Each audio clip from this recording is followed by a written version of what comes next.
नमस्कार, मी Manisha. Bright foods and creation या यूट्यूब चॅनलवर आपले खूप खूप मनापासून स्वागत आहे. आज आपण कुरकुरीत चटपटीत चना डाळ रेसिपी पाहणार आहोत. पण त्याआधी तुम्ही जर माझ्या चॅनलवर नवीन असाल तर प्लीज चॅनलला लाईक आणि शेअर करा आणि सबस्क्राईब करा. याच कुरकुरीत चटपटीत चना मसाला डाळीलाच आपण चकना असेही म्हणतो. बाहेर पाऊस पडत असेल अशी चटपटीत चना डाळ खायला खूप छान लागते. तर कुरकुरीत करण्यासाठी काही मी टिप्स सांगितल्या आहेत, त्यासाठी हा व्हिडिओ नक्की बघा. खूप कमी वेळेत आणि खूप कमी खर्चात आणि घरच्या साहित्यात ही रेसिपी तयार होते. चला तर मग आपण रेसिपीला सुरुवात करूया. मी इथे सुरुवातीला 1 वाटी हरभरा डाळ घेऊन 2 ते 3 पाण्याने स्वच्छ धुवून घेते. डाळ धुवून झाली की पाव चमचा खाण्याचा सोडा घालून डाळ बुडेल इतके पाणी घालून 5 ते 7 तास भिजत ठेवायचे, किंवा ही डाळ तुम्ही रात्रभरही भिजवू शकता. 7 तास झालेले आहेत. आपण डाळ भिजली की नाही ते पाहूयात. पहा, मस्त अशी डाळ भिजली गेली आहे. आता आपण ही पाण्यातून काढून घेऊयात. त्यासाठी एका चाळणीमध्ये ही डाळ मी काढून घेते.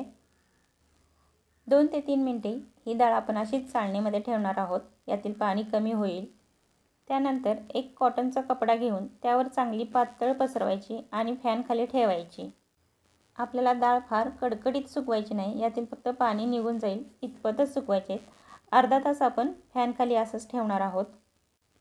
पहा, अर्धा तास झालेला आहे. डाळ सुकलेली आहे. यातील जास्तीचं पाणी सुकले गेलेले आहे. आता आपण तळून घेऊयात. मी इथे एका कढईमध्ये तेल गरम करायला ठेवलेलं आहे. थोडेसे तेल जास्तच घ्यायचे.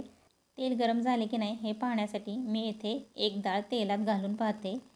डाळ वरती आली म्हणजे तेल छान गरम झाले आहे. एका जाळीमध्ये तळून घेणार आहोत. आता यामध्ये मूठभर डाळ घालून तेलामध्ये ही जाळी बुडवून आपण तळून घेऊयात. खूप जास्त डाळ घालायची नाही. गॅस हा कमीच ठेवायचा. डाळ तळली गेली की कुरकुरीत आणि हलकी जाणवायला लागते. यामध्ये आपण डाळ भिजवताना सोडा घातल्यामुळे ना फेस होतो. डाळ आपली तळून झालेली आहे. आता आपण ही काढून घेऊयात. आता आपण दुसरी बॅच तळून घेऊया. दुसरी बॅच तळत असताना थोड्या वेळासाठी गॅस मोठा करायचा, कारण पहिली बॅच तळत असताना गॅस आपण कमी ठेवलेला होता. तेल थोडेसे थंड झालेले असते, त्यामुळे तेल छान गरम करून घ्यायचे आणि दुसरी बॅच तळून घ्यायची. डाळ हलकी फुलकी होईपर्यंत तळून घ्यायची. खूप वेळ जर डाळ तळली गेली तर कडक होऊ शकते. अशी हलकी फुलकी झाली आहे. आपण ही दुसरी बॅचही काढून घेऊयात. आता आपण शेंगदाणे तळून घेऊयात. मंद आचेवर कुरकुरीत होईपर्यंत तळून घ्यायचे. काही वेळेस शेंगदाणेही डाळीसोबत भिजत ठेवले तरी चालतील, पण शेंगदाणे भिजवलेले असतील तर तळण्यासाठी खूप वेळ लागतो आणि ते व्यवस्थित जर तळले गेले नाहीत तर आपली डाळ नरम पडू शकते. शेंगदाणेही कुरकुरीत तळले गेले आहेत. शेंगदाणेही आपण ह्या डाळीवर काढून घेऊयात.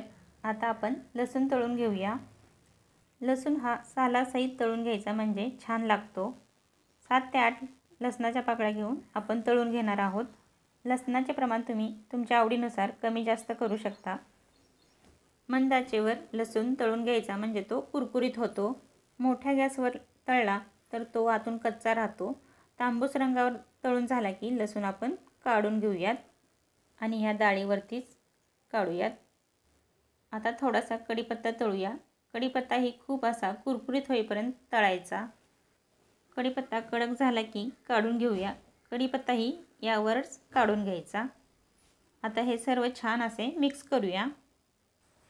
हे सर्व पदार्थ गरम आहेत तोपर्यंत यावर मिरची पावडर 1 चमचा, थोडासा चाट मसाला आणि चवीनुसार मीठ याला लावून घ्यायचे. मस्त अशी कुरकुरीत मसाला चना डाळ तयार झाली आहे.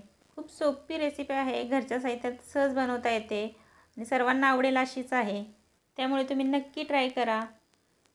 तुम्हाला ही आजची रेसिपी कशी वाटली नक्की कमेंट करून सांगायला विसरू नका. व्हिडिओ आवडला असेल तर व्हिडिओला लाईक करा आणि चॅनलला सबस्क्राईब करा. पुन्हा भेटूयात अशाच नवनवीन चमचमीत झणझणीत रेसिपीसोबत. तोपर्यंत बाय बाय.